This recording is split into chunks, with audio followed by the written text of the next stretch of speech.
Sa nakaraang video ay natapos tayo kung saan ay nagawang atakihin si Becky ng apo ng Divine Doctor. Matapos ay agad naman na lumayo dito si Becky, sa isip nito ay napapatanong siya na kung bakit naman siya nagawang atakihin ng apo ng Divine Doctor, at mukhang totoo ang sinasabi ng mga bandido na ito talaga ang asawa ng First Mate. Dagdag pa nito na kung base sa itsura nito ay mukhang alam ng apo ng Divine Doctor na alam niya na pupuntahan nila ito dito upang iligtas. Sabi naman ng Lord ng mga ito na ang pinakamagandang gawin nila ay ang sumuko na lang, dahil kahit panagawa ng mga ito na mapaslang ang wudang best sword ay wala silang binatbat sa kanilang lahat na nandito. Dagdag pa nito na wala naman na silang matatakbuhan dahil sa nasa malalim na silang parte ng ilog, sa isip naman ng 4th Council Elder na isa itong patibong, at dapat ay naisip na nito ng una pa lang na kung bakit nila dito inilagay ang kanilang mga barko sa lugar na ito. Ngunit ito pala ay upang mailayo sila sa umpisa pa lang, kaya naman ay napabuntong hininga na lang dito ang 4th Council Elder. Sa isip naman ng kanilang Lord na mukhang sumusuko na ang mga ito, kaya naman ay nag-utos ito na itali ang mga ito ngayon din. Agad naman na sinunod ng ibang bandido ang inutos sa kanila ng Lord at sinabi na huwag gagalaw ang mga ito dahil hindi naman ito masakit, nang bigla naman na pinutol ito ng Council Elder. Dahil dito ay sinabi ng kanilang Lord na akala niya na naintindihan na ng mga ito ang kanyang sinabi na wala na silang iba pang matatakbuhan sa lugar na ito. Matapang namang sinabi ng Council Elder dito na sinong nagsabi sa kanila na tanging dalawa lamang silang andi dito. Minura naman siya ng kanilang Lord at tinanong na kung sino naman ang magtatangkang magpunta sa kalagitnaan ng ilog. Nang bigla naman itong napahinto dahil sa may naramdaman itong ibang tao sa paligid. Kaya naman ay agad itong umalis at nagtungo sa gilid ng barko. Natigilan naman ito sa kanyang nakita, dahil bigla na lang na may dalawang tao na papaakyat sa kanilang kinaroroonan. Matapos ay agad nitong ibinagsak si Heobong, sabi nito na masyado siyang namangha sa kanilang ginawa kaya naman ay nakalimutan na nitong makatayo sa kanilang paglapag sa barko. Natigilan naman ang mga bandido sa pagdating ng ating bida at nagtataka. Napasabi naman ng Lord ng kanilang grupo na hindi maari na mangyari ito, dahil sa itaas ay tinitignan nila ang ating bida habang gamit ang kanyang sword flight technique. Habang nasa itaas naman si Yuun ay sa isip nito na halos nasa 300 katao ang nandito sa barkong ito, ngunit tanging dalawa lamang sa mga ito ang mukhang mga expert. Ang isa na nakasuot ng bamboo hat ay nasa evolutionary realm, at ang isa naman na nasa Ultimate Supreme Peak ay sigurado siya na ang leader ng Dragon Tiger Claw. Sabi naman ng Lord ng mga ito na ito ay ang sword flight technique na tanging sa mga alamat lamang niya na naririnig, at ito ay nasa peak na ng kanyang martial arts, at mukhang ito ang pumaslang sa wudang best sword. Agad naman na nagtanong ito sa ating bida na kung ito ba ay ang martial arts master ng Six Blade God Martial School.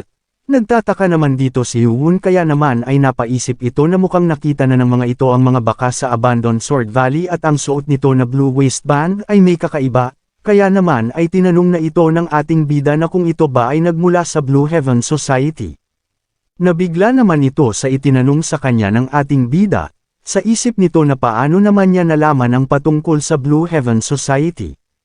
Nagpadala naman ng sound telepathy ang 4th Council Elder kay Yuun at sinasabi na sa tingin niya na ang apo ng Divine Doctor ay nasa kanilang panig, at nagtatrabaho kasama ng nakasuot ng bamboo hat upang maging isang bitag. Matapos ay tinitigan naman nito ng masama ang apo ng Divine Doctor, matapos ay sinabi nito na kukuhanin niya ngayon ang taong nagawa ng mga itong kidnapin, at agad itong hinatak ng ating bida gamit ang kanyang chi telekinesis. Matapos ay sinabi ni Becky habang kinukuha sa kanya ang patalim nito na manahimik lamang siya sa kanilang tabi. Matapos ay sinabi ni Yuun na protektahan lamang ito ni Becky, nang bigla naman nitong inatake ang sahig ng barko. Sa nangyari ay nagulat naman ang ibang mga bandido sa ginawa ng ating bida, sabi nito na kung sino man ang lalagpas sa guhit na ito ay mapapaslang. Bigla naman na napasigaw ang kanilang Lord at pinapatigil ang ating bida. Sabi nito na kumalma muna si Yuun, dahil alam naman nito na malakas siyang tao, ngunit tingin ba nito na ligtas niya lamang na makukuha ng mga ito ang babae mula sa isang barko na walang ibang kahit na anong lugar na matatakasan? Napangiti naman dito ang ating bida at tinanong kung nababahala ba ito sa sitwasyon, kaya naman sinabi nito na kung bakit hindi nila subukan upang malaman. Sa isip naman nito na hindi man lang nagawang matakot ng isang ito sa ganong klase ng pananakot, kaya naman ay nagpadala ito ng sound telepathy sa kapitan at tinatanong kung ang sanggol ba ay nasa loob ng cabin. Sumagot naman ito na mukhang nais niyang gamitin ang sanggol, ngunit sinabihan siya ng first mate na itago ang bata sa kanyang tahanan, at hindi naman nila alam ang tungkol dito kaya naman ay maari niya itong magamit laban sa kanila, na sinang-ayunan naman nito. Sa isip nito na ang Divine Doctor ay hindi matutulungan ang mga ito kung sakaling hindi nila masagip ang kanyang apo sa kanila. Matapos ay sinabi ng kapitan na ang asawa nito at ang bata ay nasa pangangalaga nila at tingin ba ng mga ito na tutulungan sila ng kanilang ililigtas. Sa narinig na ito ng 4th Council Elder ay bigla naman itong nabigla dahil sa may anak pala ito. Kaya naman napaisip si Becky na kaya pala desperado ito na tumulong sa kanila ay dahil sa hawak ng mga ito ang kanyang anak, at tingin niya na wala itong ibang pagpipilian kung hindi ang makipagtulungan dahil bihag ng mga ito ang kanyang anak. Dagdag pa nito na ang bata sa loob ng cabin ay mamamatay kapag ipinag-utos na nito. Kaya naman sabi nito na kung sakali na mahawakan lamang ng mga ito ang kahit na hibla ng buhok ng kanyang mga kasamahan o hindi kaya ay mailayo sa barko si Miss Cam, ay ang bata ay mapapaslang, at tinatanong nito sila Yuun kung naiintindihan ba nila ang sitwasyon. Nagalit naman dito si Heobong dahil sa ginagawang bihag ng mga ito ang isang sanggol. Sabi ng kanilang Lord na huwag na silang gumawa pa ng kahit na anong kaguluhan at ibalik na lang ang babae sa kanila, at pagkatapos ay hahayaan lamang ng mga ito na ligtas silang makakaalis. Sumagot naman dito ang ating bida na kung sabihin niya sa kanila na ayaw niyang gawin ang nais ng mga ito, nagpadala naman ng sound telepathy ang Lord ng mga ito kay Yuun at sinabi na ang kanyang maling desisyon ay maaaring magresulta sa pagkakapaslang ng sanggol, at tingin ba nito na makakakuha sila ng tulong sa Divine Doctor kung sakaling ganito ang kahihinatnan ng kanilang gagawin. Agad naman na nag-utos si Yuun na paslangin ang lahat ng mga ito. Napasigaw naman ang kanilang Lord sa ating bida at napapatanong kung alam ba nito ang kanyang mga sinasabi. Sumagot naman dito si Yuun na mas alam nito ang kanyang ginagawa. Matapos ay agad na kumilos ang ating bida upang paslangin ang ibang mga bandido na nasa kanyang malapit. Nang matapos ang ating bida sa kanyang ginawa, ay natigilan naman ang lahat ng mga nakakita sa ginawang aksyon ni Yuun. Galit naman na nagtanong ang kanilang kapitan at sinabi na kung alam ba nito ang kanyang ginagawa, at nais ba talaga ng ating bida na mapaslang ang sanggol na nasa pangangalaga nila. Pilyo namang tinanong ito ni Yuun na base sa kanyang sinabi kanina ay papaslangan ng mga ito ang sanggol kung sakali na may gawin ito sa kanyang mga kasamahan o kahit man lang madimpian ng kahit na ang kanilang mga buhok, at mukhang hindi ito marunong tumyupad sa kanyang mga salita. Sa sinabing ito ng ating bida ay galit naman ang kapitan ng mga ito, kaya naman ay sinabi niya sa kanyang mga kasamahan na kapag ibinaba niya ang kanyang kamay ay senyales na ito upang paslangin nila ang sanggol, at dagdag pa nito na ito na ang kanyang huling paalala sa ating bida, nang bigla naman na inatake ito ni Yuun. Sa nangyari ay gulat na gulat ang kanyang mga kasamahan, nang bigla naman itong napasigaw nang makita niyang naputol ang isa nitong braso at nahulog sa sahig. Napatanong naman dito ang ating bida sa mga bandido na kung ano pa ang ginagawa nila, dahil ang kamay nito ay nasa baba na at gawin na nila ang iniuutos nito sa kanila. Nababahala naman ang mga kasamahan ng kapitan dahil ang sanggol ay wala naman talaga sa loob ng cabin, nang bigla naman na inapakan ng ating bida ang katawan ng kapitan ng napakalakas. Matapos ay sinabi ni Yuun dito kung talaga bang mapapaslang nila ang sanggol, at bukod pa doon ay tingin ba ng mga ito na madali lamang siyang mahuhulog sa mga plano ng mga ito. Masaya naman sa nakikitang nangyayari si Heobong at gaya nga ito ng kanyang inaasahan sa kanilang Lord Xian Yuun. Sa nangyari ay napapaisip naman ang Council Elder na kung talaga bang alam ng ating bida na nagsisinungaling ang mga ito patungkol sa sanggol, dahil minsan ay pakiramdam niya na may kakayahan ito na mabasa ang nasa isip ng iba o hindi kaya ay ang marinig ang mga pag-uusap ng iba gamit ng sound telepathy, at tingin nito na ngayon ay alam na niya kung papaanong nagawang maalis nito ang 6 na main clan ng demonic cult. Ngunit ang pinakamalaki nilang problema sa ngayon ay ang babaeng ito, dahil hindi nila mahuhulaan kung paano ito mag-iisip dahil sa sanggol na hawak ng mga ito. Nagtataka naman ang Lord ng mga ito na kung sa papaanong paraan naman nalaman ng ating bida na ang sanggol ay wala dito, hindi kaya ay sa kanyang chi-sense, ngunit malabo na mangyari yun. Sa ngayon ay wala na silang iba pang pagpipilian kung hindi ang subukan nilang paslangin ito habang abala ito sa pag-atake sa kapitan. Matapos ay nagpadala ito ng sound telepathy sa di kalayuan, tinawag nito ang kanyang isang tagasunod at sinabi na kukuha ito ng kaunting oras kaya naman ay magmadali ang mga ito na dalhin dito ang sanggol, at kung sakali na may hindi magandang mangyari at magkaroon ng isang malaking labanan dito ay maari na nilang paslangin ang sanggol. Dahil kung sakaling ang Divine Doctor ay susunod base sa kagustuhan ng mga ito ay magkakaroon sila ng malaking problema sa kanilang plano, kaya naman ay hindi nila dapat na hayaan lamang na makuha sa kanila ang apo ng Divine Doctor, matapos ay sumang-ayon naman ito sa iniuutos sa kanya ng kanilang Lord, at agad nang umalis. Sabi nito na titignan niya kung magiging kampante pa ba ito kung sakaling madala na nila ang sanggol dito, naririnig naman ng ating bida ang lahat ng kanilang mga pinag-uusapan. Habang hirap naman ang kapitan ay nagmamakaawa ito kay Yu-hun at sinabi na ibibigay nila maging ang sanggol palayain lamang niya ito, sinabihan naman siya ng ating bida na hindi nito alam kung parehas lamang ba sila ng gustong mangyari ng isa niyang kasamahan, napapatanong naman ang kapitan na kung ano ang ibig nitong sabihin sa kanya. Sabi ni Yu-hun na ang ibig sabihin lamang nito ay wala na siyang balak pa na kausapin ito. Matapos ay agad na tinapakan ulit ito ng ating bida ng malakas sa kanyang katawan. Sa nangyari ay nagalit naman dito ang kanyang mga kasamahan at inatake ang ating bida, nang bigla naman silang nagulat dahil sa bigla na lang itong nawala sa kanilang harapan. Nagulat naman ang kanilang Lord dahil sa biglaan na lang ay nasa likod na niya ito habang tinatanong siya ng ating bida na kung gusto ba nitong makipaglaro sa kanya. Matapos ay agad nitong ginamit ang kanyang chi telekinesis, at kinontrol ang mga sandata na nasa sahig. Nang makuha na ito ng ating bida ay tinitignan naman nito ang mga bandido na papaalis upang sundin ang ipinag-uutos sa kanila ng Lord ng mga ito. Sabi dito ni Yu-hun na tingin ba ng mga ito na hindi niya magagawang maatake ang mga ito kahit na nasa tubig pa ang mga ito. Kung umabot ka na sa parte ng video na ito ay maari lamang na i-click ang like at super thanks sa baba bilang pagsuporta. Maraming salamat. Sa ginagawa naman ng ating bida, ay agad na sumugod dito ang kanilang Lord, na agad naman na naramdaman ni Yu-hun, at binigyan ito ng isang pag-atake na matagumpay naman na tumama dito.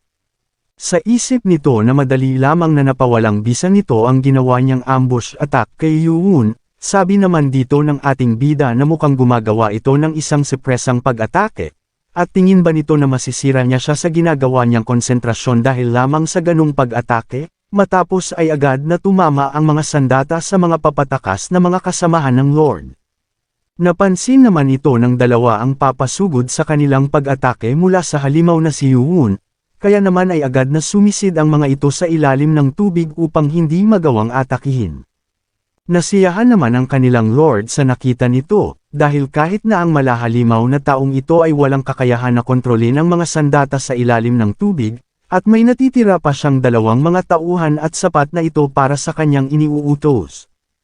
Kaya naman ay sinabi nito kay Yu-hun na kahit pala siya ay walang kakayahan na mapigilan ang kanyang mga tauhan, at tingin nito na alam ng ating bida kung saan ang mga ito magtutungo, at siguro naman ay alam na nito na hindi niya mahahadlangan ang kanyang mga plano. Sa nangyari ay ninitian lamang siya ni Yu-hun, matapos ay tinawag nito ang 4th Council Elder. Nagtataka naman ito dahil sa ipinasakay siya ng ating bida sa lumulutang na sandata. Matapos ay inihagis ito ni Yu-hun sa direksyon na tinatahak ng mga ito, mabilis naman na nakarating sa lupa ang Council Elder. Sinabihan naman nito ang kanilang Lord na nakakapanghinayang dahil ang kanyang kasamahan ay naunang makapunta sa lugar na pupuntahan ng mga ito. Nagulat naman ang kanilang Lord dahil sa nagawa nitong may padala ang kasamahan nito sa lupa, kaya naman ay tinanong niya ang ating bida na tingin ba nito na malalaman niya kung saan makikita ang sanggol. Agad naman na sumagot dito si Yu-hun na ang sanggol ay nasa tahanan ng kapitan. Sa nangyari ay gulat naman ito.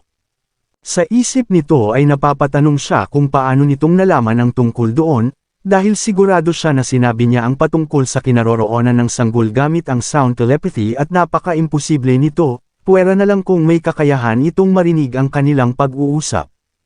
Tingin nito na ang Divine Doctor at ang sanggol ay hindi na ang problema sa sitwasyon nilang ito, dahil ang pinakamapanganib ay ang halimaw sa kanilang harapan, at kailangan niya na mapaslang ito sa pamamagitan ng paglunod dito o hindi naman ay sa ibang paraan, dahil kailangan niyang makaalis dito upang malaman ito ng Blue Heaven Society. Dahil sa ang isang Grandmaster Prowess ay wala na dito, at kung sakaling atakihin niya ito kasama ng kanyang mga kasamahan ay maari ito, at kahit na ang magawa lamang nila ay ang maitali ito ay sapat na.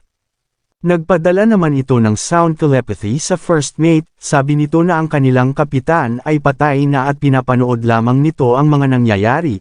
Mayroong halos 300 miyembro ang mga ito kaya huwag nitong sasabihin na manunood lamang sila sa mga nagaganap. At nais ba nitong sirain ang kanyang ipinangako sa kanilang kapitan? Sumagot naman dito ang first mate at sinabi na alam naman niya ang bagay na iyon ngunit hindi nito alam kung sa papaanong paraan nila mapapaslang ito. Sabi naman ng kanilang lord na isang tao lamang ito, at sila ay ang mga bayani ng 18 waterways ngunit ngayon ay mukhang nanginginig ang mga ito sa takot. Nang bigla naman siyang inatake ng ating bida na matagumpay naman niyang naiwasan, matapos ay sumugod ulit dito si Yuun, sa isip nito na masyadong mapanganib ang isang ito. Matagumpay naman na nasalag nito ang atake na ginawa sa kanya ni Yuun, sa isip nito na papaanong napakalakas ng isang ito. Nang bigla naman itong nakaisip ng isang plano, sabi nito na kailangan niyang makatakas dito sa lalong madaling panahon. Ang kailangan lamang niya ay ang i-concentrate ang kanyang chi sa kanyang likuran at gamitin ang lakas nito pabalik sa kanya upang maitulak siya nito. Matagumpay naman na gumana ang kanyang plano, sabi nito na hindi na siya hahabuling ng isang ito dahil ang apo ng Divine Doctor ay nandito pa, at magtutungo ito sa ilalim upang magawang makatakas. Nang bigla naman na lumutang ito at hindi na nagawang makalapag pa sa sahig ng barko, matapos ay iniangat ulit ito ng ating bida. Galit naman na sinabi nito sa ating bida na ang ganito ay hindi gagana sa kanya, matapos ay agad nitong inatake ng sunod-sunod si Yuun, at ang hayaan siya na ibalik ulit sa itaas ay ang kanyang malaking pagkakamali. Tinanong naman ito ni Yuun kung sa tingin ba niya na ito ay ang kanyang malaking pagkakamali, matapos ay agad na nagsagawa ng isang pag-atake dito ang ating bida, at ito ay ang Blade God's Blade Technique, Dragon's Ascension. Sinubukan naman nito na atakihin ang ginawang pag-atake sa kanya, ngunit nagulat ito dahil dapat ang pag-atake mula sa taas ay mas malakas kumpara dito ngunit sa nangyari ay hindi ito naging matagumpay. Nang bigla naman na nawasak ang aura blade nito, kaya naman sa nangyari ay matagumpay na sinalo nito ang ginawang atake ng ating bida, sa tindi ng natamo nito ay hindi nito napigilan na mapasigaw ng malakas. Sabi naman dito ni Yuun na hindi pa niya maaring paslangin ang isang ito, matapos ay agad na sinundan pa ito ng isa pang pag-atake ng ating bida. Nang matapos ay agad naman na bumagsak ito sa sahig ng barko. Tinitigan naman ito ni Yuun, sabi nito na hindi pa din niya namumukaan ang isang ito kahit na naalis na ang suot nitong bamboo hat, ngunit hindi naman na importante ito sa ngayon, matapos ay agad naman na inilagay ni Yuun ang kamay nito sa kanyang katawan. Sa nangyari ay napapatanong naman siya na kung ano ang nais nitong gawin sa kanya. Sumagot naman dito si Yuun na ito ang gusto niyang gawin, nang bigla naman itong nagpalabas ng malakas na electric shock sa palad nito. Matapos na mabigyan ito ng ating bida ng isang malakas na electric shock sa kanyang katawan, ay nawalan naman ito ng malay. Matapos ay iniangat ito ni Yuun at inutusan si Heobong na dalhin niya ang isang ito at panatilihing buhay, na sinang-ayunan naman nito. Matapos ay nanginginig naman sa takot ang iba pang mga kasamahan nito, nang sabihin ng ating bida na ngayon ay sila naman ang kanyang isusunod. Sa nangyari ay mabilis naman na nagtakbuhan ang mga ito at sinasabi na magmadali silang magsipagtakas sa isang halimaw na ito at iwan na ang kanilang mga sandata. Sabi naman dito ni Yuun na magandang ideya ang ginawa ng mga ito, kaya naman ay agad nitong kinontrol ang mga sandata na kanilang iniwan, agad naman na ini-activate nito ang self-targeting mode ng nanomachine sa 63 na mga nasandata na kanyang na-control, nang matapos na ma-lock ang mga target, ay agad naman na nagsisugod ang mga sandata sa mga papatakbo na mga bandido. Sa isip naman ng mga ito na ang ganitong pangyayari ay sa panaginip lamang nila makikita, na hindi rin nagtagal gamit ang isang kumpas ng ating bida ay isa-isang tumama ang mga sandata sa kanila. Sabi naman dito ng isa na saan naman kaya nanggaling ang isang halimaw na ito, kaya naman ay nag-utos ito sa iba pa niyang nakaligtas na mga kasamahan na kalagan ang mga kadena at gumawa ng distansya sa halimaw na ito, dahil wala itong magagawa na kahit ano sa kanila kapag ang core energy nito ay naubos na. Matapos ay sumunod naman dito ang kanyang mga kasama at pilit na pinuputol ang mga kadena na nakalagay sa kanilang barko. Nakita naman ito ng ating bida at sinabi nito na kung ito ang nais ng mga ito na mangyari ay tutulungan na niya ang mga ito, at agad naman na inatake ito ni Yuwon at matagumpay na nakalas ang kadena sa pagkakakapit nito. Sa nangyari ay napahiwalay naman ang ibang barko sa pagkakakapit nito sa kinaroroonan nila Yuwon. Sabi ng isa na gumana ang kanyang plano ngunit napapatanong naman siya na kung bakit naman sila tinulungan ng halimaw na ito, dahil walang dahilan para hayaan niya pa sila na mabuhay. Nang bigla naman na nagsipag-ulanan ng mga sandata mula sa kinaroroonan ni Yuwon sa mga barko ng mga ito, nagtataka naman sila na kung paanong umabot hanggang sa kinaroroonan nila ang mga ito. Kaya naman ay nag-utos ang isa na iaakyat na nila ang angkla upang makaalis sila sa lugar na ito. Ngunit sabi naman ng isa na hindi maari dahil sa ang kanilang barko ay labis ng napinsala. Sa nangyari ay napaluhod na lang ito habang pinapanood ang mga nangyayari sa kanyang paligid. Sabi nito na tapos na ang lahat dahil hindi nito alam kung may paraan pa para makaalis sila dito ng buhay, at ito pala ang itsura ng isang impyerno, at di rin nagtagal ay tumama na sa kanya ang huling espada bilang siya na lamang ang tanging natitira sa kanila. Nang matapos na mapaslang ang lahat ng mga bandido sa barko, ay namamangha naman si Haobong sa ating bida.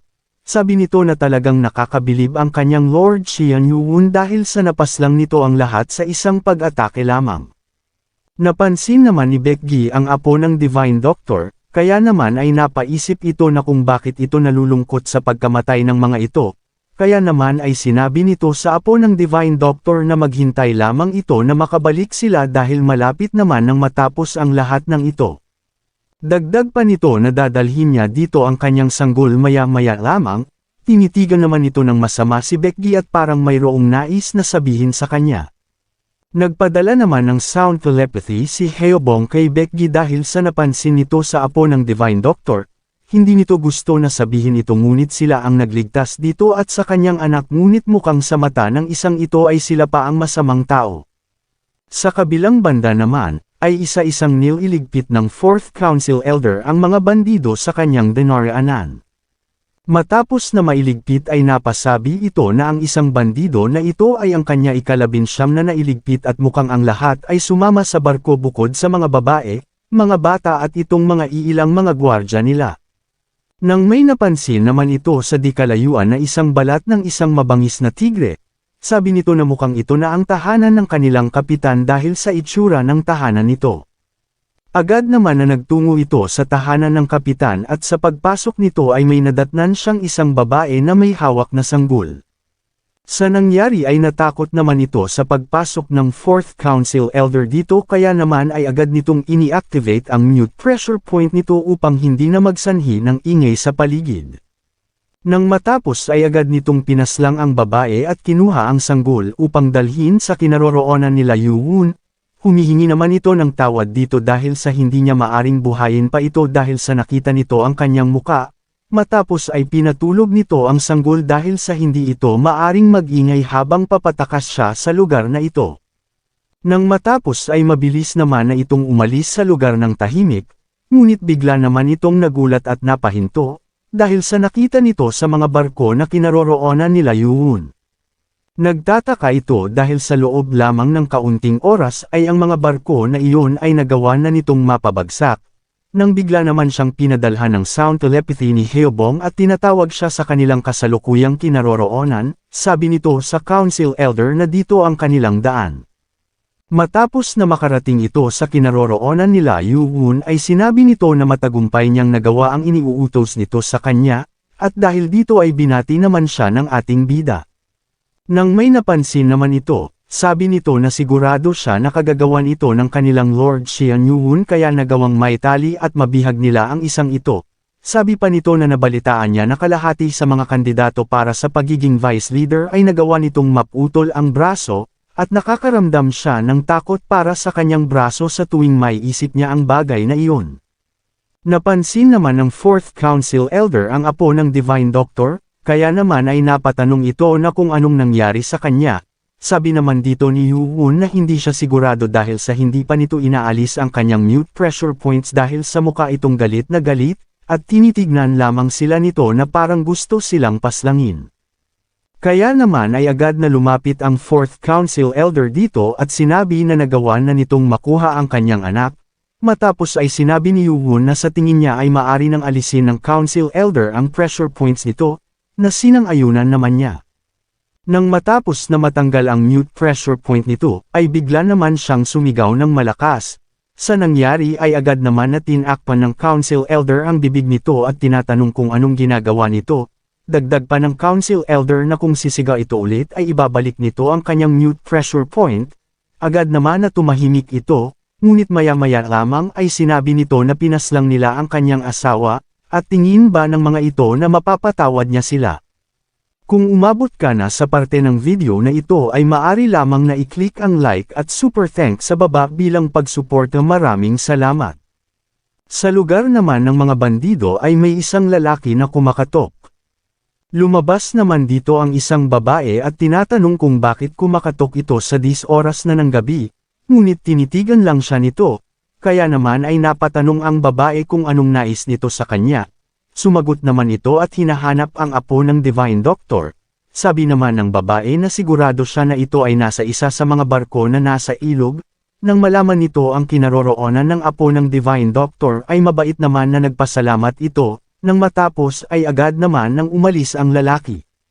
Ang Blue Heaven Society ay isang sekretong organisasyon ng Orthodox faction, at sinasabi na nagawa ang samahan na ito upang maging asul ang kalangitan o upang magkaroon ng pangkalahatang kapayapaan. Ito ay pinamumunuan ng society leader na sinusundan ng 5 matataas, ang Heaven's Master, Earth Master, Human Master, Yin Master, at ng Yang Master. Ang Blue Heaven Society ay binubuo ng mga martial artist ng Orthodox faction. Ang kanilang layunin ay ang paslangin ang mga taong tumalikod sa moral ng kanilang Orthodox faction, upang makabuo ng isang makatwirang mundo. Sabi ng kanilang bihag na ito ang lahat patungkol sa organisasyon ng Blue Heaven Society. Napasabi naman dito ang 4th Council Elder na hindi niya inaasahan na ang ganitong pagkapatas na society ay parte ang Orthodox faction. Sabi naman ni Heobong na talagang nababaliw na ang mga ito. Dagdag pa nito na naiintindihan niya kung ito ay tungkol lamang sa Orthodox faction, ngunit ang paslangin ang lahat ng may kinalaman sa Unorthodox sect at sa demonic cult, ay talagang nahihibang na ang mga ito. Sabi naman dito ni Becky na walang pake ang mga ito sa proseso hanggat nakukuha ng mga ito ang resulta na kanilang inaasahan, at hindi sila karapat-dapat na maging parte ng Orthodox faction. Napaisip naman ang ating bida na ang Heaven, Earth, Human, Yin at Yang ay talagang isang ideya na pang-Orthodox sect, kaya naman ay nagtanong ulit dito ang ating bida na kung ang 5 matataas ba ng Blue Heaven Society ay may pagkakasunod-sunod sa kanilang mga posisyon. Sumagot naman ito na walang mataas bukod sa kanilang society leader dahil ang lahat ay pantay-pantay pagdating sa kapangyarihan sa posisyon. Kaya naman ay sinabi ni Yu-Woon na pangalanan niya ang mga ito. Sa nangyari ay pilit naman itong nilalabanan ang epekto ng gamot na ipinainom sa kanya upang umamin. Kaya naman ay napaisip dito si Yu-Woon, na nagawa na nitong mapahina ang dantian nito. Ngunit dahil sa nasa mataas na level ito ay mayroon itong malakas na pag-iisip, sabi nito na binigyan niya na ito ng mas madaming truth serum di kagaya ng iba, ngunit nasa maayos pa din itong estado. Bigla naman itong sumagot at sinabi na ang Heaven Master ay si Nam Gangyung, ang Earth Master naman ay ang leader ng Wudang sect, ang Wudang Best Sword, ang Yin Master naman ay mula sa Sichuan-Tang clan, Tang Pilsen, at nang sasabihin na nito ang Yang Master ay bigla naman na may kakaibang nangyayari dito.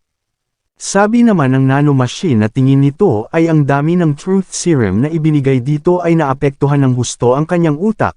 Sabi naman dito ni Yu-Woon na mukhang nilalabanan pa din ng isang ito ang epekto ng gamot sa kanya. Nagpatuloy naman ito sa pagsasalita, sabi nito na ang Young Master ay ang leader ng Habakpang clan, Pangwol. Sabi naman ng nanomachine na ang paghinga nito ay humihina na, kaya naman ay biglang nabahala dito si Yuhun. Sabi nito na wala ng dahilan para gawin pa ito dahil sa sira na ang dantiyan niya, ngunit kailangan pa niya na matagalan pa ito hanggang sa malaman niya kung sino ang kanilang pinuno. Kaya naman ay agad na nagtanong si Yuhun dito na kung sino ang kanilang society leader. Sumagot naman ito na ang pagkakakilanlan ng society leader ay tanging ang Heaven Master lamang ang nakakaalam, matapos ay bigla naman na itong nawala ng hininga. Kinumpirma naman ito ng 4th Council Elder at sinabi na totoong wala na itong buhay. Sabi ni Yuhun na tingin niya na tanging si Nam Gangyung lang ang tanging nakakakilala kung sino ang society leader. Sinang-ayunan naman ito ng 4th Council Elder, sabi nito na magandang impormasyon na ang nakuha nila, ngunit mahirap na mahanap kung sino ba talaga ito. Sabi pa nito na ang Wudang Best Sword at ang Sichuan Tang clan leader na si Tang Pilsen ay madali lamang, ngunit si Nam Gangyan ay hindi. Tinatawag itong Divine Mandator Swordsman, at isa siya sa pinuno ng 5 Great Clan. Bukod pa doon, ay siya ang ikatlo sa mga master ng 17 master ng Orthodox Sect Faction Mirim Alliance, at siya ang squad commander ng Demon Slayer Squad, na isang squad kung saan nakatalaga sa pagbibitay sa mga miyembro ng demonic cult na nagagawa nilang mabihag. Sabi ni Yuhun na mukhang mahihirapan sila na matukoy ito ngunit nagawa naman nilang makakuha ng mahalagang impormasyon kaya hindi na din ito masama. Nagpadala naman ito ng sound telepathy sa ating bida, sabi nito na nakaramdam siya ng isang malakas na martial artist sa dikalayuan at tingin niya na mukhang ito ay mula sa Blue Heaven Society. Sinang-ayunan naman ito ng ating bida dahil sa naramdaman niya din ang isang ito. Kaya naman ay agad na sumenyas ang 4th Council Elder sa mga ito na magsipagtahimik, matapos ay nagsabi naman ito na wala namang ibang makakaalam kung sakaling ililigpit nila ang katawan. Sigurado siya na malulungkot ang Divine Doctor ngunit kailangan nilang gawin ito. Matapos ay bigla namang natakot ang apo ng Divine Doctor at napapatanong kung papaslangan din ba siya ng mga ito, dahil ang akala niya ay naparito ang mga ito upang iligtas siya. Sumagot naman ang ating bida na tama siya na naparito sila upang mailigtas siya dahil sa apo siya ng Divine Doctor, at wala na siyang iba pang silbi bukod doon. Ngunit nagawa lamang nitong itapon ang pagkakataon na iligtas siya. Matapos ay agad na ginamit ng ating bida ang kanyang chi telekinesis, at agad na pinalipat ang leeg nito, sa nangyari ay agad naman itong nawala ng buhay at bumagsak. Sabi dito ni Yuhun na mabuti na lamang at tulog ang anak nito dahil kung sakali ay mag-iingay lamang ito at iiyak. Nang bigla naman na nagkaroon ng reaksyon ang katawan ng bihag ng ating bida, sa isip nito na totoong baliw ang mga ito, at talagang pinaslang nila ang apo ng Divine Doctor, napansin naman ito ni Yuhun kaya naman ay mabilis niya itong nilapitan at sinakal. Sabi ng ating bida na tingin ba nito na hindi niya malalaman kahit na magpanggap ito at panatilihing nakapikit, sa nangyari ay napatingin naman ito kay Yuhun nang may nararamdamang takot sa kanyang sarili, sabi dito ni Yuhun na ngayon ay siya naman ang papaslangan niya. Habang nangyayari ito, sa lugar naman ng Dragon Tiger Claw, ay may dumating na isang martial artist sa lugar ng mga ito. Sabi niya na nagtataka siya sa nangyayari sa paligid, dahil dapat nakabalik na dito ang mga pirata, ngunit naisip nito na wala na dapat siyang pakialam doon. Dahil ang tangi lamang niyang kailangan ay ang babaeng iyon, ngunit may napansin naman siyang kakaiba sa paligid, nang bigla itong nagulat dahil sa nakita niyang gwardya na nakatago sa may damuhan at wala ng buhay. Ang leeg nito ay mukhang pinalipat at sino naman kaya ang nagtago ng katawan nito dito? Sabi nito na ngayon na nalaman niya ito ay nakakaramdam siya ng halos 50 katao sa lugar na ito at ang lahat ng mga ito ay mga babae at mga bata. Sa nangyari ay agad nitong ibinagsak ang bitbit niyang tigre at agad na nagtungo sa tahanan ng first mate. Sabi nito na wala siyang maramdamang kahit na anong presensya sa loob ng tahanan ng first mate, kaya naman ay napapaisip siya na kung maari na siyang pumasok na lang dito. Agad naman itong pumasok sa tahanan ng first mate, ngunit wala naman itong nakita na kahit na sino sa loob. Kaya naman ay agad itong nagtungo sa isa pang bahay at kumatok. May lumabas naman ditong matanda at tinatanong kung anong kailangan nito sa ganitong 10 oras na ng gabi. agad naman itong nagtanong kung nasaan na ang apo ng Divine Doctor. Matapos ay mabilis naman na itong naghanap sa grupo nila Yuwon, agad naman itong nakita ang dalawang tao sa di kalayuan, nang makalapit ito ay agad naman siyang nakita ng grupo ng ating bida. Ngunit nagulat naman ang mandirigma sa kanyang nakita dahil 6 na tao ang nandidito. Sabi nito na sigurado siya na 2 tao lamang ang naramdaman niya, ngunit mayroong higit pa sa 2 tao ang nandito. Nang bigla naman itong natigilan, dahil sa nakita niya na wala ng buhay ang asawa ng first mate, kaya naman ay agad itong napasigaw kung sila ba ang pumaslang sa babae na ito. Sa nakita nito ay agad nitong inilabas ang kanyang sandata at humanda ng sumugod sa mga ito. Namangha naman dito si Baekgi dahil sa ang sandata nito ay isang great sword. Agad naman itong sumugod kay Baekgi upang paslangin, ngunit matagumpay naman na sinalag ito ng 4th Council Elder. Nagulat naman ito dahil sa nagawa nitong masalag ang kanyang ginawang atake. Sa isip naman ng Council Elder na ang isang ito ay mukhang nasa Ultimate Supreme Peak level na. Matapos na mapawalang bisa ng 4th Council Elder ang atake nito kay Baekgi, ay agad naman itong naghanda upang bigyan ito ng isang fist technique. Sa nangyari ay nagulat naman ito dahil sa hindi niya inaasahan ang ginawa ng isang ito. Matagumpay naman niyang nasalag ang ginawang atake sa kanya ng 4th Council Elder, ngunit sa lakas nito ay nagawa siyang mapatalsik nito. Sabi niya na nais lamang niyang patumbahin sana ang pinakamahina sa grupo ng mga ito ngunit hindi siya nagtagumpay. Sa sinabi nito ay bigla naman nagalit dito si Baekgi. Sinabihan naman siya ng 4th Council Elder na huwag nitong ibaba ang kanyang depensa dahil sa mas mataas ang level nito sa kanya, hindi naman makapaniwala si Baekgi na mas malakas ito kumpara sa kanya. Sa isip nito na ang isang ito ay gumagamit ng 2 espada at mukhang pamilyar ito sa kanya, nang bigla naman itong natigilan dahil ito ay ang unrivaled sword. Ang 5 great martial artist ay kilala sa tawag na ang Righteous North, Demonic South, Combative East, Proud West, at ang Dual Center. Walang nakakaalam kung kailan ito unang nangyari ngunit ang mga tao ay nag-umpisa na tawagin ang mga ito bilang ang 5 Great Martial Artists. Ang Alliance Leader at ang Righteous Sword Sect Leader, ang Righteous North Sword na si Lee Mak. Si Qian Ojong naman na ama ng kasalukuyang Lord Qian Yuwon, ay ang Demonic South Master, na nagawang matalo ang Unorthodox Faction Alliance sa naganap na digmaan sa Plains of Guzhou, at ang nagmana sa posisyon ng dating Lord ng Demonic Cult na si Qian Ingji. Si Hang Yun naman, ay ang The Proud West King na kumuha sa pamumuno ng Unorthodox Faction Alliance bilang sa pagiging isang leader, matapos ng mahigpit na labanan sa pagitan ng Unorthodox Faction's martial artist. Madaming mga balita ang nagkalat kaya naman ay walang nakakaalam kung alin ang totoo sa mga ito. Ngunit ang Combative East ay sinasabi na ang pinakamahusay pagdating sa martial arts kahit na wala itong hawak na sandata. Ang huli naman ay ang Unrivaled Sword, Wang Jun, siya ay isang martial artist na parte ng Hydra. Mayroong isang pangyayari na may halos 10,000 na mga pirata, ay muntik ng madami na ang Yellow River at nagdulot ng problema sa ibang mga martial artist at sa gobyerno. Ito ay noong tinatawag pa ang mga ito na 30 waterways at hindi ang 18 waterways ngayon. Isang araw ay noong nawala ang ina ni Wang Jun sa hindi alam na dahilan, ay ang kanyang galit ay nagdulot sa pagpaslang nito sa 3,000 na mga pirata.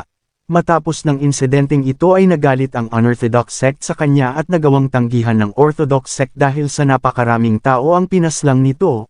Matapos ang ilang malalaking labanan na kinabilangan nito, ay hindi na siya muli pang nakita.